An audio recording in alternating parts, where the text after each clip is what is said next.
Billy Tipton became a legend in the golden age of jazz. He performed with giants like Sinatra and the Duke. He was a family man, a scoutmaster.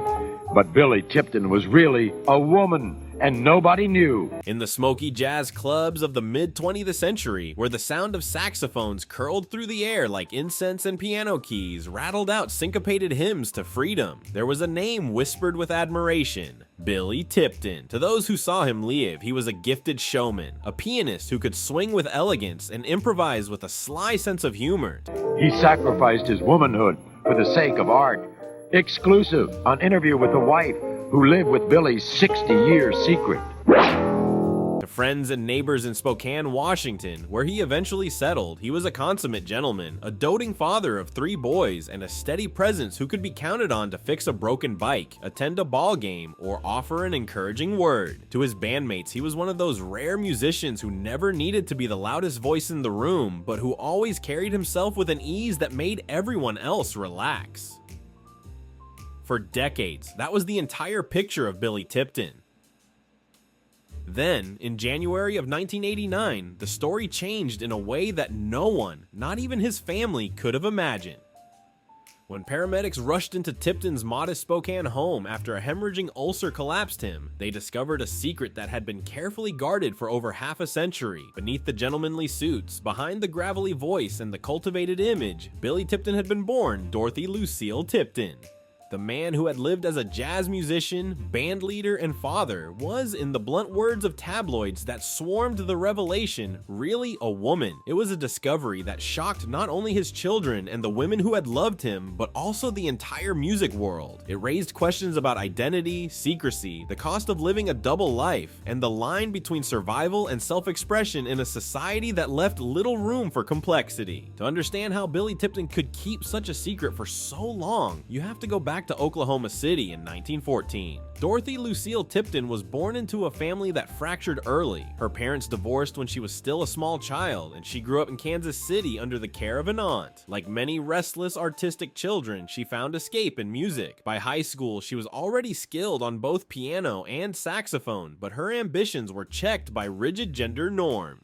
For 60 years, Billy hid the fact that he was a woman. Even his wife said she learned it only after his death last month.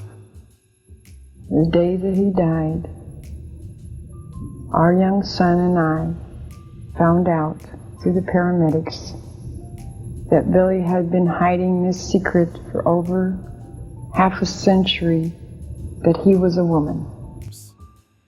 She was barred from joining her school's all-male band, denied the chance to prove her talent in the arena where jazz was taking root.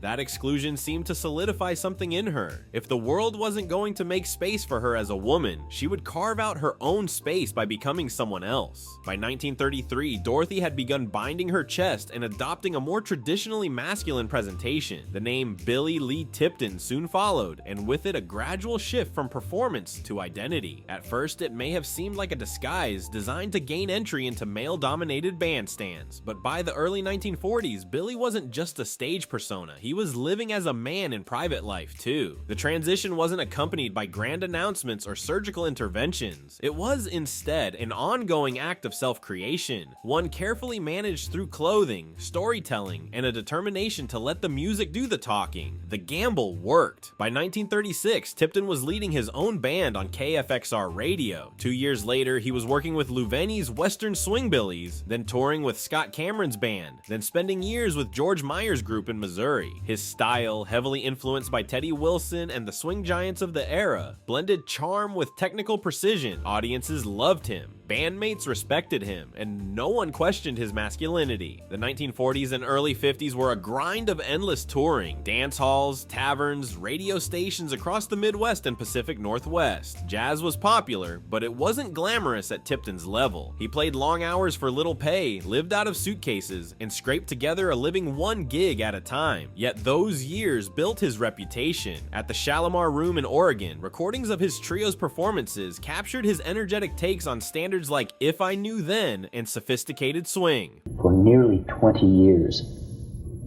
How did you not know? Well, Billy was very unique. He never lied, he never cheated, and he never stole.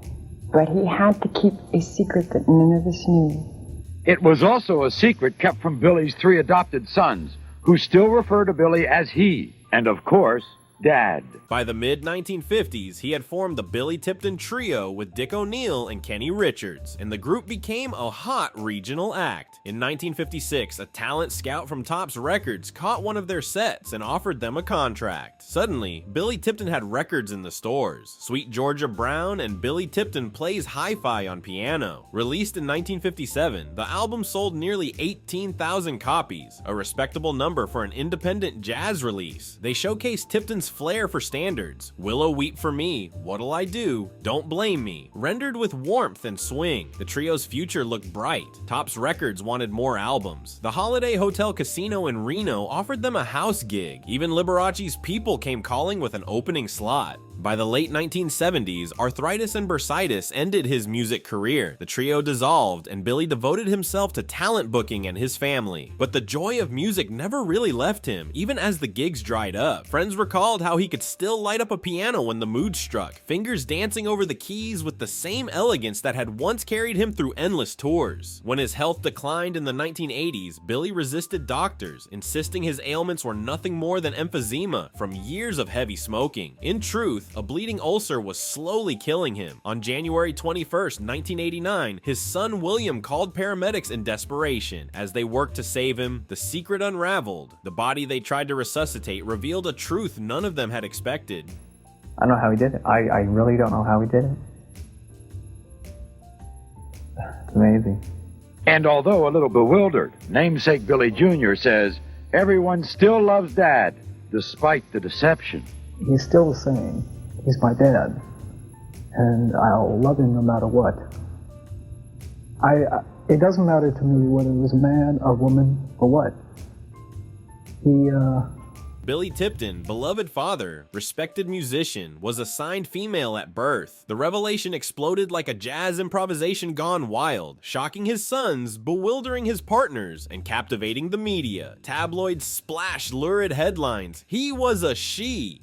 While mainstream outlets like People and the New York Times tried to grapple with the story. For his sons, the discovery was disorienting. They had grown up with a father who loved them, disciplined them, and guided them. Now the world was telling them their father was someone else entirely. Some felt betrayed, changing their names in rejection. Others, like Scott, later admitted that it didn't matter. He did a hell of a good job with us. That's what mattered. He was my dad. The music world wrestled with its own questions. Was Billy's disguise merely a survival tactic in a male-dominated industry? Or was it an authentic expression of his identity as a transgender man decades before such language was common? Some contemporaries insisted that women could succeed in jazz and dismissed the idea that he needed to hide, but others pointed out the prejudice and barriers that women faced, especially in the swing and big band eras. Perhaps Billy knew he would never get the same respect as Dorothy. Perhaps he simply knew who he was. The controversy extended to the courts, where questions of inheritance arose. Billy left 2 wills, one handwritten and one notarized, leaving different instructions for his estate. After years of legal wrangling, his sons divided a modest sum, but the money was less significant than the confusion and resentment stirred up by the revelation. His former partners, too, were thrust into the spotlight, fielding questions from journalists and television hosts eager to turn their private lives into public spectacle. And yet, beyond the scandal, Billy Tipton's story became something larger. For transgender people in the 1990s and beyond, he was a symbol of resilience, of carving out a life in a hostile world. His name inspired plays, novels, songs, and documentaries. Jackie Kay's 1998 novel Trumpet reimagined his story through the lens of a fictional musician. The Tipton Sax Quartet took their name from him, honoring his legacy. In 2020, the documentary No Ordinary Man reframed his life not as a deception, but as a testament to authenticity. Looking back, what emerges is not a tale of fraud, but of survival and love. Billy Tipton may have hidden aspects of himself, but he also gave joy to audiences, stability to his children, and kindness to his friends. He chose a path that allowed him to live, even if it meant carrying a secret that weighed heavily until the end. His music, modest though his fame was, remains a reminder of his talent. His life, complicated and inspiring, challenges us to think about the ways society forces people into boxes, and the extraordinary lengths some must go to break free. In the end, the biggest jazz star of the 1970s wasn't a chart topper or a household name, but in the world of regional clubs and small record labels, Billy Tipton was a star nonetheless. And when the truth came out, it didn't erase his music or his fatherhood. It added another layer, one that has made his legacy endure far beyond the notes he played. Billy Tipton lived as he chose, and in doing so, he left behind a story that continues to resonate, not as a scandal, but as a testament to the complexity of identity, the power of determination, and the enduring truth that a person is more than the sum of their secrets.